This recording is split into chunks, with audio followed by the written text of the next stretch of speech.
I hope you're having a beautiful start to your day. Thank you for having a cup of coffee with me this morning. We've got an excellent video. I am super excited about this project that I'm working on this morning. I'm just trying to get my hat right. But before we even get started, as an artist, there's a few things I want to share with you.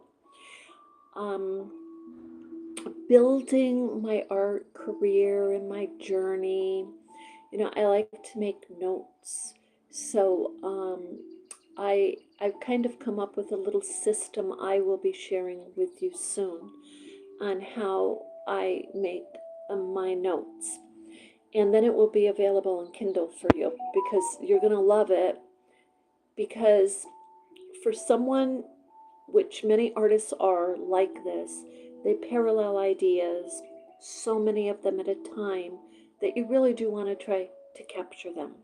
So I'll be sharing that with you soon. The other things I want to share with you are, yes, health.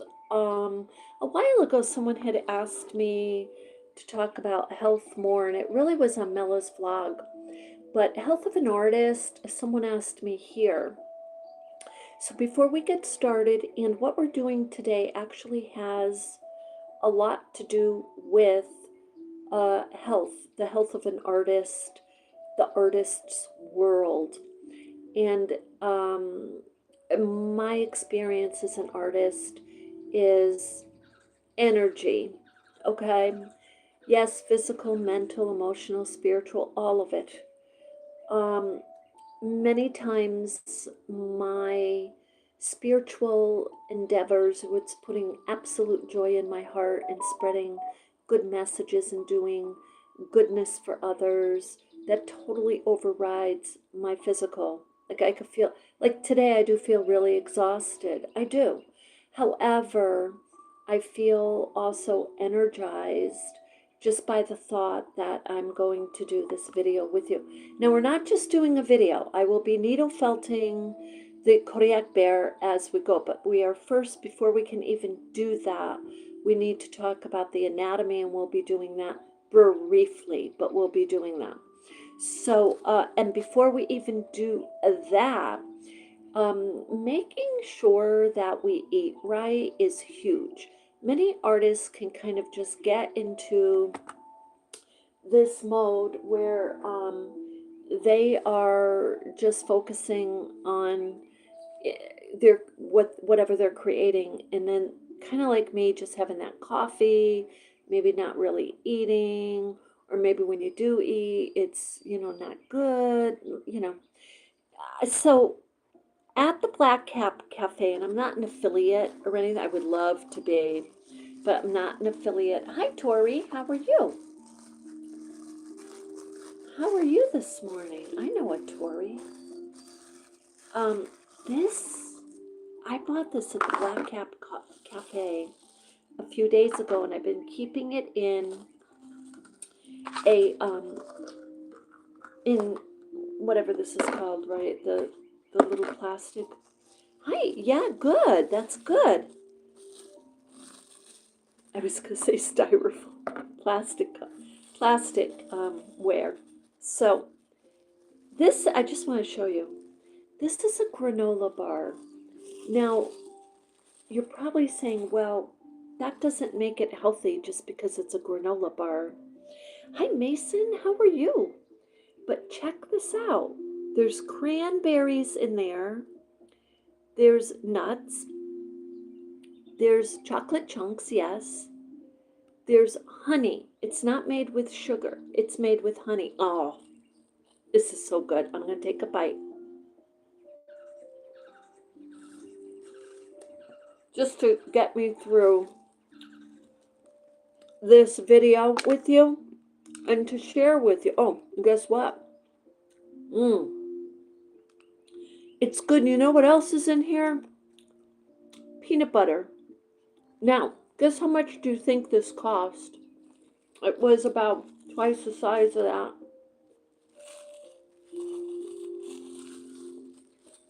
Oh, it's really good. It was expensive. Yeah. That's what I thought. Maybe it would be a couple bucks. I'm not kidding you either. I think it was over $6. I'm not kidding you, because I got a small coffee that day and it was a $10 bill. Less gratuity. I know. I know. Now, do I get it like every other week when I go in and get coffee? No. The last time I got this was 3 months ago. Now, the reason I'll get it once in a while like that is it literally will last me all week. Things are so ridiculous. It's like we need to start thinking like this. How long is it going to last me? So if I went, this is how I was thinking, this tastes so good and I get the energy right away because of the honey and the dark chocolate and the cranberries. If I go to a grocery store and buy a box of granola bars that are just all starch, they're all starch and sugar and just the worst, and spend $7.99 for 10 of them. Seriously, this is like, at least this gets me through a week. So, and I eat one of those and it's like, I know, and dark chocolate's so good for you guys. It's so good for you. It's an antioxidant, I believe. Like, you can, for me, not being able to have a lot of sugar, but I can have dark chocolate. So this was worth the $6, or close to 7, whatever it was. I'm gonna get the price for you, and I'm also gonna find out. Hold on one second. Let me see if they're even online.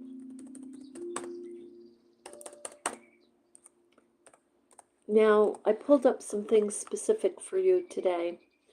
Oh, you're going to love this video because this is one of my, oh, you're welcome. Let's see here. I'm going to put that to the side. And let's see if they have a menu. I don't think they do.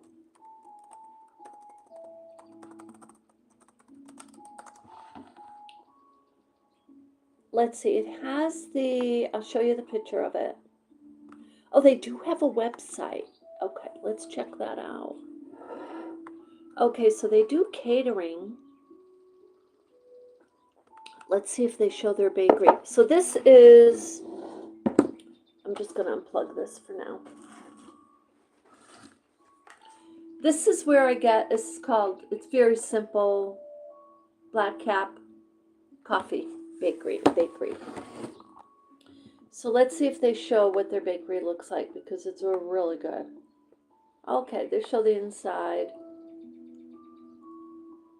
They're not showing a close-up. Now this Black Cap Coffee closed down in Burlington last month. They're not really showing close-ups. Now let's see if they have a menu. Probably not. I bet you they don't.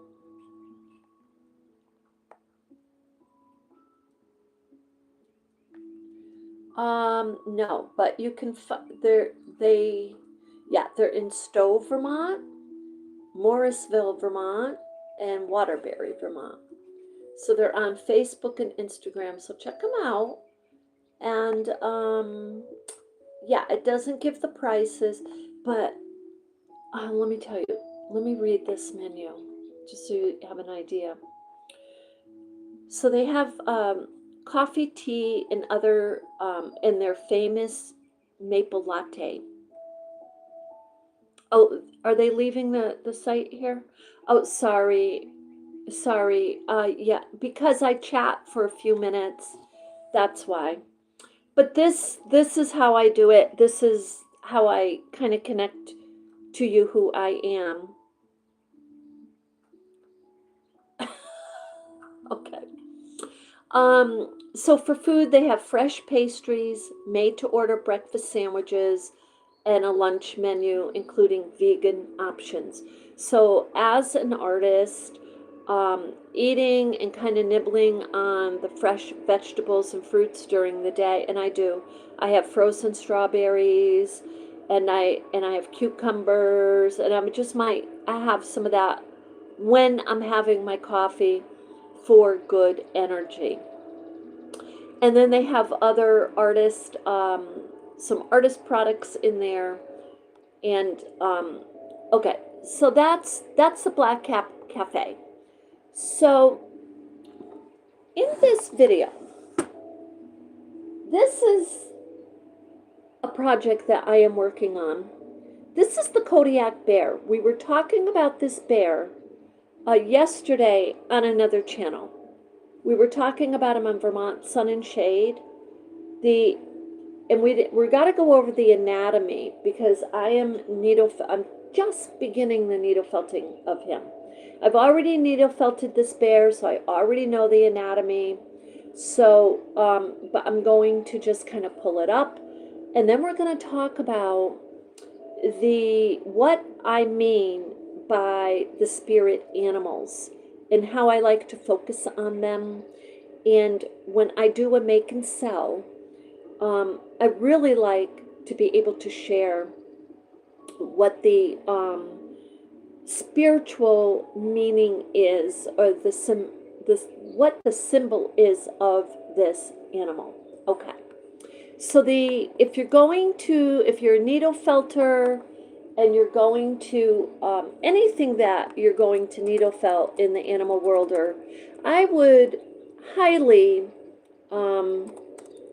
advise to look up the anatomy of, it's a Kodiak bear, or I'm going to say grizzly, because the grizzly is a little different and it's a little smaller than the Kodiak. But these are the main things that you want to take away here. And then you also really need an image. Okay, that's okay if they're leaving. They'll come back to listen later. You need an image of the bear. So the Kodiak and grizzly bears, both subspecies of Ursus arctos, share a similar powerful anatomy characterized by large shoulders, which is why I had added mixed media sticks there. A hump on the back, that's what I was trying to do there. Dished faces. Now, it took me a while to really get this in perspective. So when you are looking up whatever animal it is that you are wanting to needle felt, it may take you a little time to get the angles or the real shapes of the face in perspective. It may take a little while. Give yourself time, study it. Look at the animal, the images and different angles when you Google it, or if you have a book on the animal. I have books on bears, and they're packed away right now, but I get them at the thrift shop. If I find a book on a bear, I get it, because I like to study the different bear shapes. So they have a muscular, both bears have large muscular hump between the shoulders, providing mass force for digging and front leg power. The size different. The Kodiak bear are the largest brown bears, and we talked about that on Vermont Sun and Shade, with one standing like over 12 feet tall and over 2,200 pounds, very big. With the male standing up, this says typically 10 feet tall on its hind legs and weighing over 1,500 pounds, whereas grizzlies are generally smaller, believe it or not. The claws and the paws. Now, you can go into as much detail with the claws and the paws if you're needle felting any particular animal, or you can leave it kind of in a very general shape. Okay, you don't have to go into great detail and make sure you have that. You don't have to. As an artist, you can create your own interpretation. For me, I kind of think when I look at a bear from a distance, which I've seen them from a distance, I kind of look at how big their paws are. So claws and paws. They have long, relatively straight claws, up to 6 inches. That's huge. Designed for digging roots, tubers and hunting. Um, okay, so if you do add the claws, you could show them because they're very, very big. Um, so the skull, the skull and the jaw, um, they have large, heavy skulls with a concave or dished profile. So that took me some time to figure that out. But basically, when they say dished or concave, and you're like, how is a face concave? Basically, they're talking about the dished, this part being kind of flat, okay? That's flat and kind of coming, little curve right there. And that's kind of what I did. So it's designed for immense biting power. So it's a good size. It's not something like when you make your needle felted item or your bear, like you're just going to kind of you want to make sure the contours are very well defined and you can see them very well, because if they're having very large jaws, you don't kind of want the neck to just come up. You want the jaw and the dished profile of the nose and whatnot to be noticed. That is a feature of your bear. Do you have to go by the exact anatomy of the Kodiak bear or the grizzly bear or the black bear? And no, you do not. You can create your own artistic face of a bear. Fur. So the grizzly bears often have lighter tipped fur, creating a grizzled appearance, while Kodiak coats range from light blonde to dark brown. So I have some dark brown, but I was hoping, so what I'm going to do, because I don't have tons of it, is I'm starting my bear out this morning with you. The whole of the bear will be white, and I'm going to show you the wool that I'm using. And then as I complete the bear, I will be coating it with the cinnamon and dark brown colors. The colors, oh, the colors of these bears are gorgeous.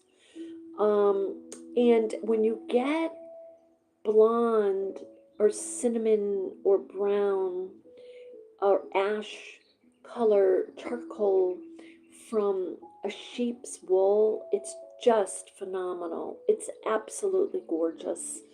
Okay, so anyway, that is a little bit on the anatomy of the bear. So now let's just take a look at some of the images of our bear, just so we kind of, before we start needle felting. Okay, I'm going to say Kodiak.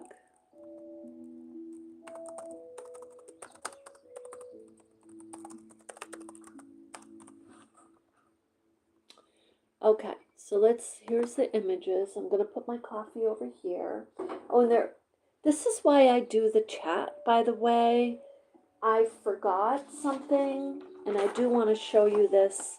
This is why I do the chat, is I'm kind of updating you and just bringing the artists who are out there along with me on my artisan journey. That's why I wrote the book, to share with you a little bit of my vision and mission and journey. So this is something I wanted to share with you. is at River Arts. Okay, this is going to be February 12th and 19th between 4 and 6 o'clock. We're going to be doing and learning the granny square, crocheting the granny square. And so in the class on the 12th, we're going to be learning how to do the granny square. And we're going to come back the next week and we're going to learn how to fit together the different projects you may do, how to stitch them together. Okay, the different ways, the multiple different ways that you can do it. So that's at River Arts. So that's okay. Yeah, that's why I do that. So if you're scrolling, which I know a lot of people are, we are just reviewing the anatomy of the bear because I'm getting ready to needle felt another bear like this. This is the Kodiak bear, and these are some images of the Kodiak bear. And we just went over some key highlights of the anatomy of the bear. So you can see right here this difference in sizes of the Kodiak bear and the grizzly. You see right here? Okay, so the Kodiak bear is very muscular, which is what I was, which is what I was portraying here. Okay, so we're going to start that. Oh, and also part of my update for those of you who we're going to start that, but we're also going to first go over the spiritual meaning of the bears. Okay, but this project I wanted to share with you. I ended up stitching on these patches, and so this is how this Boro Sashiko hat is coming along. For those of you who were following and you were interested in this project. The other project I had started and I ended up stitching this together. This came out lovely. I absolutely, seriously love this hat.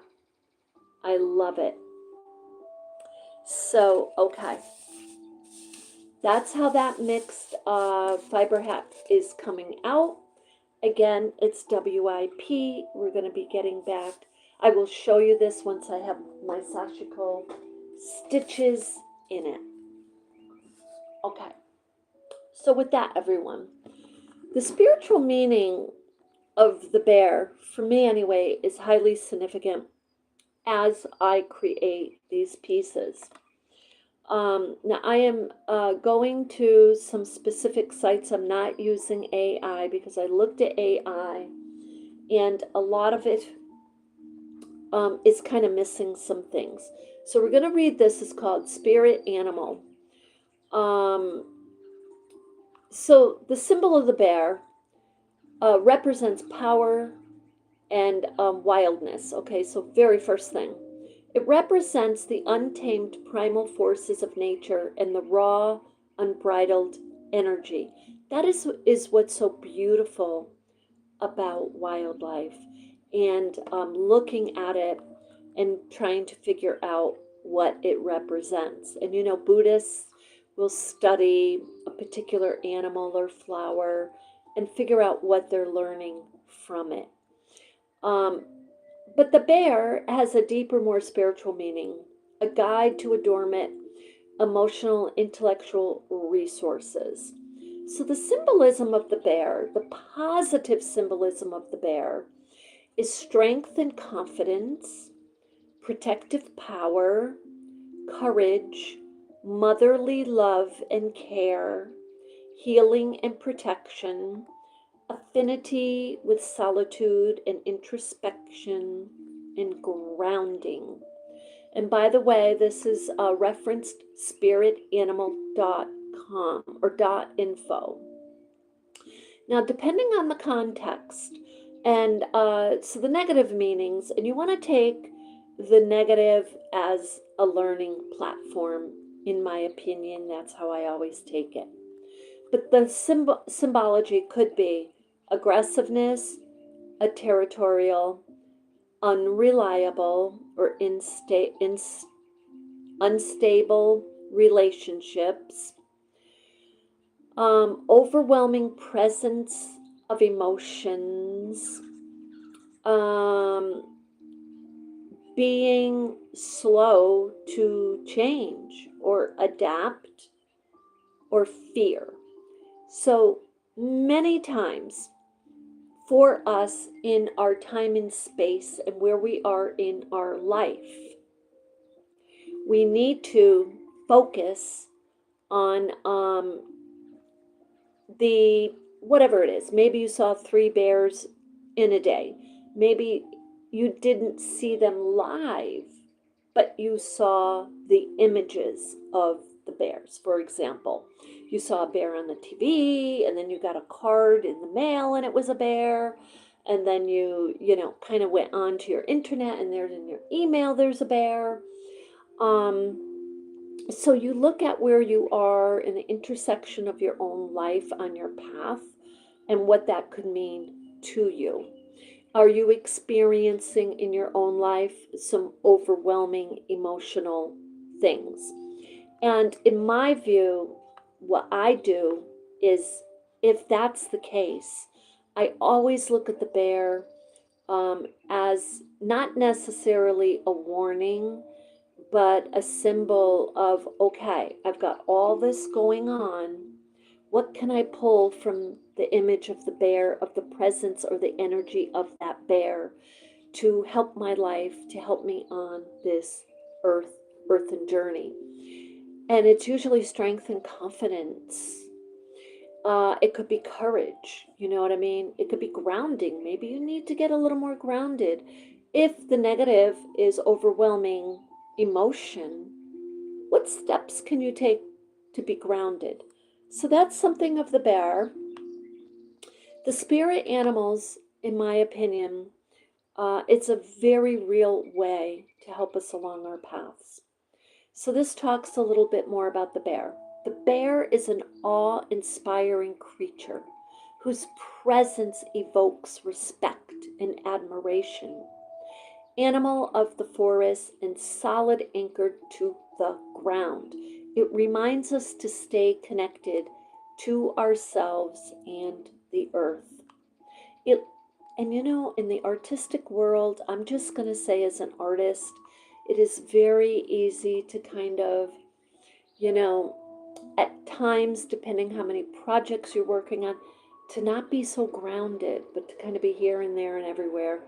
And a lot of that is just in my personality, because in my mind, I know exactly where I'm at, and I'm holding on to where I just was, going back to it and coming back and forth and communicating. How people communicate does not necessarily mean they're not grounded, but functioning or not functioning is the key. Are you functioning? Are you getting things done that need to be done?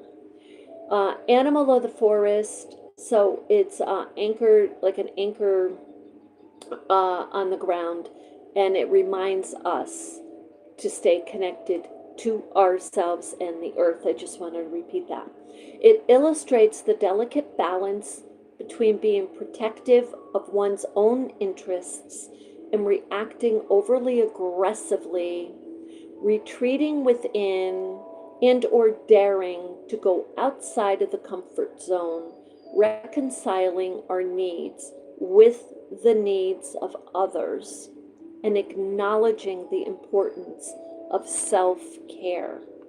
So we're talking about the spirit animal bear and how that can influence us.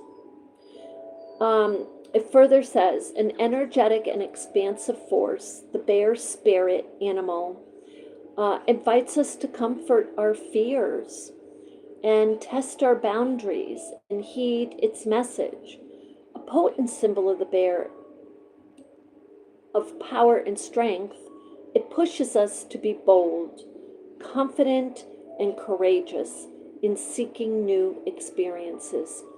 You know, my personality is such that when I was much younger, if someone overpowered me in, let's say, a negative way with their power, or, or strength, like in a bullying manner, I would be like, maybe take it and then kind of just remove myself from the situation or the person.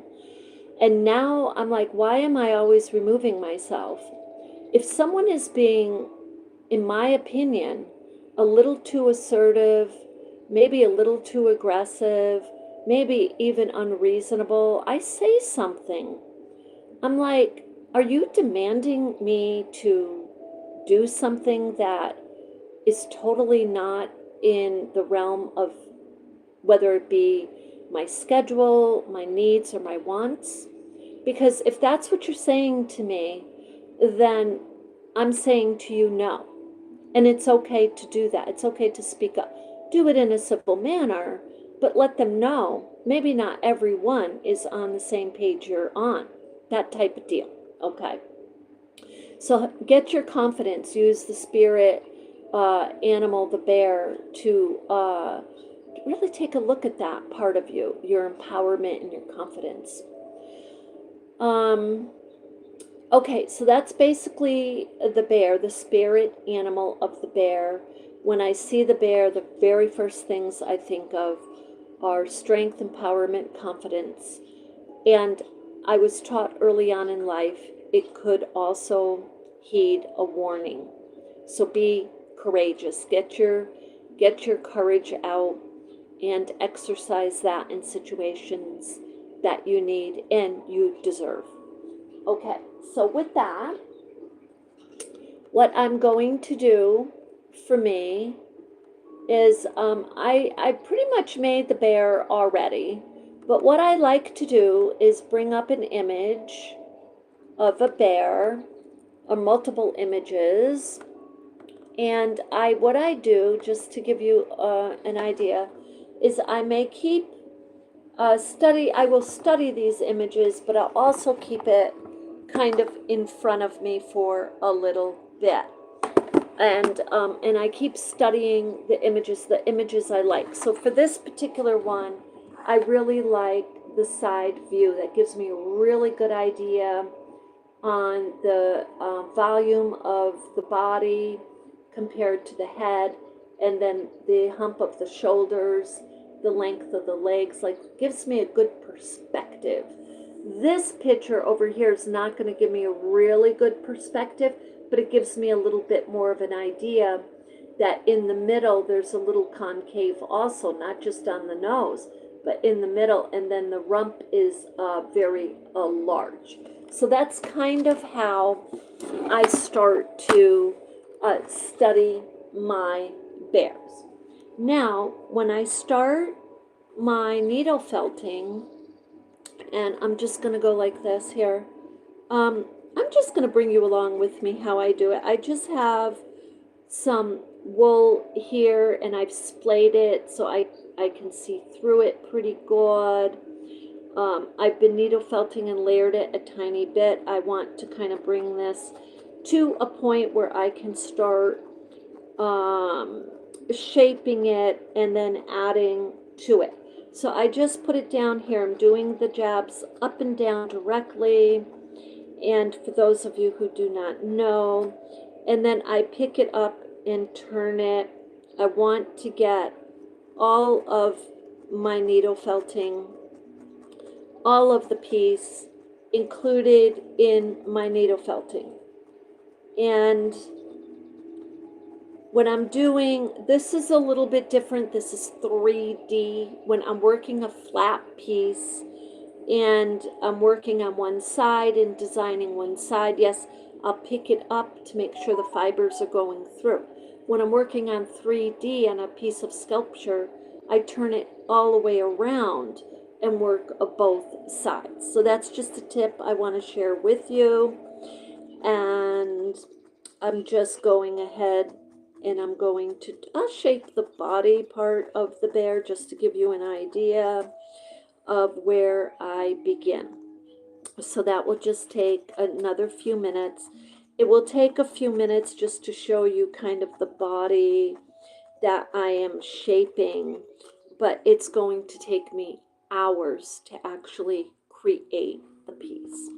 So if you are just scrolling, thank you for being here today. This is Echo Art with Carmella-T, and we create with all recycled materials, fabrics, and supplies, and natural organic fibers like the wool today. And I'm just, for those of you interested in your needle felting projects and you're wanting to start to do 3D projects, this is something that I'm just bringing you along with us on. Now, this month, I keep saying next month, February, we're already in February today, right? February 1st, Groundhog Day. So at the end of this month, on the 26th, we'll be having a class here in Vermont, in Morrisville, Vermont, at River Arts.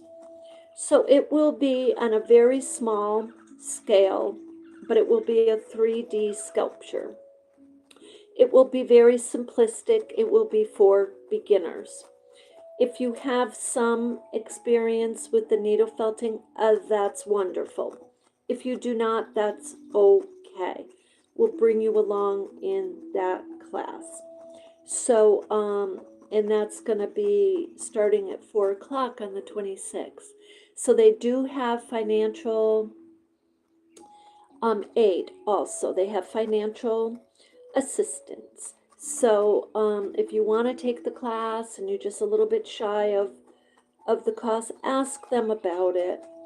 And so I bring all of the wool to class for you. You don't have to bring that. We provide the needle felting pads. This one I made for those there at the art center. They are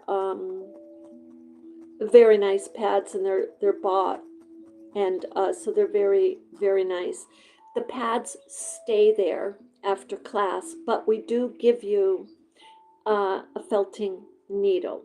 Now I don't have the case. We don't have the case. This is a special case. It doesn't cost that much, but you can buy one for yourself to put your needle felting needle in. And then I provide the wool. I buy the sheep's wool off of a farm here in Vermont. And I've shared, we actually have a video here of the farm on this channel. So check it out. And you'll see a picture of the sheep in the video. And the farm is run by Chris Sims. It is called Ash Grove Farm. So check it out. The video is on this channel. So you can see I'm starting to kind of get some shape to my wool. I'm turning it around. I can still see, oh yeah, I know, right? Hi, happy, yeah. Well, that's kind of why, like, I get on here and I share my tips as much as I can with people. I do like to just kind of, at the beginning, just going to reiterate because at the beginning, typically, I like to get all of my updated information I'm trying to share with you at the beginning, and then we go into our project. Today, I kind of stopped a couple of times because I felt a tad distracted and forgot a couple of things, and I wanted to share those with you. So that's why I kind of sharing that while I'm talking. But so, and yesterday I went to the thrift shop, and which is something that we do usually quite a bit on this channel, and haven't been able to do it. I've counted the weeks. We have absolutely been frozen in, and I'm not kidding you. The temperatures have been in the negatives just about consistently for 6 weeks. When it's like that, you just don't drive too far from your home. It's dangerous. It just is. If something was to occur, unless you have someone you can call readily to help you if you're on the side of the road, it's too dangerous. So I have not been able to get to my old stomping grounds and for thrift shops. However, the thrift shop, thank you, Happy, thank you. The thrift shop that is here is in this area is absolutely phenomenal. And we're going to go to an event together. Actually, I think it's this coming Sunday. I'm bringing you with me. It's right up the street.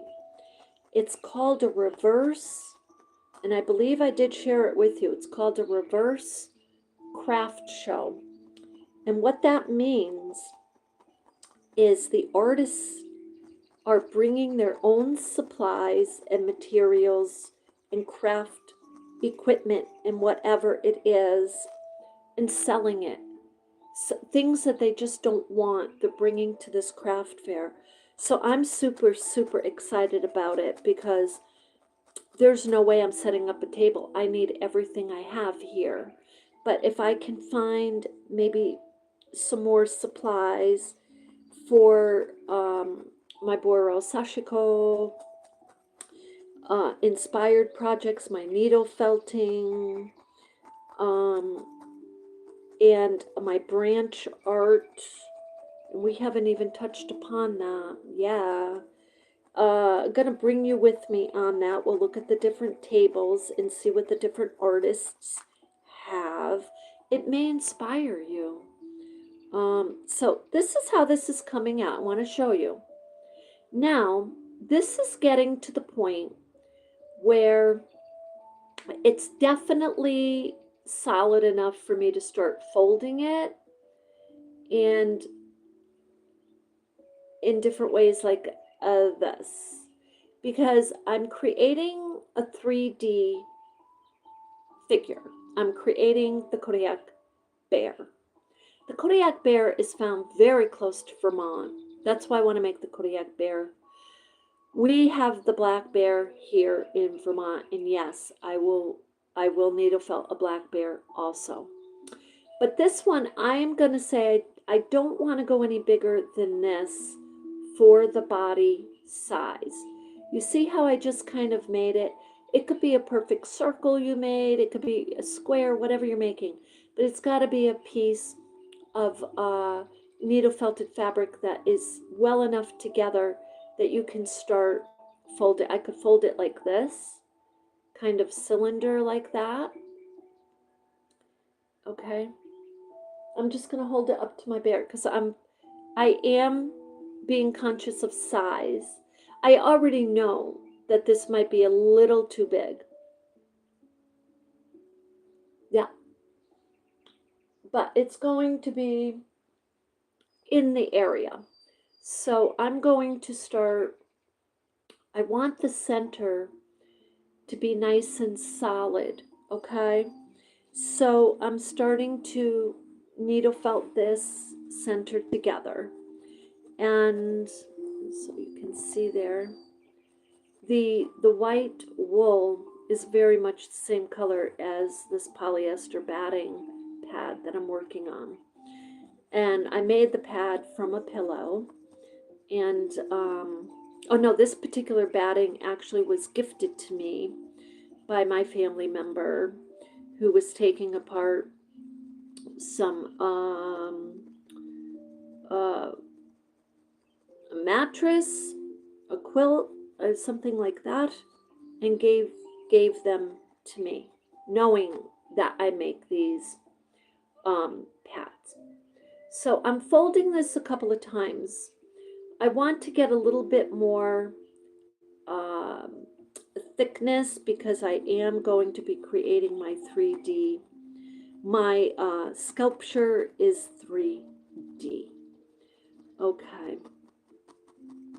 Now these can be small, they can be as large as you want them to be. And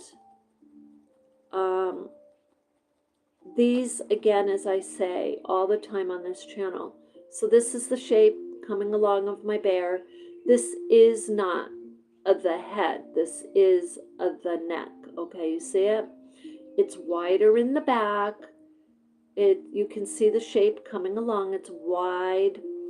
And then in the front, it's a little narrow.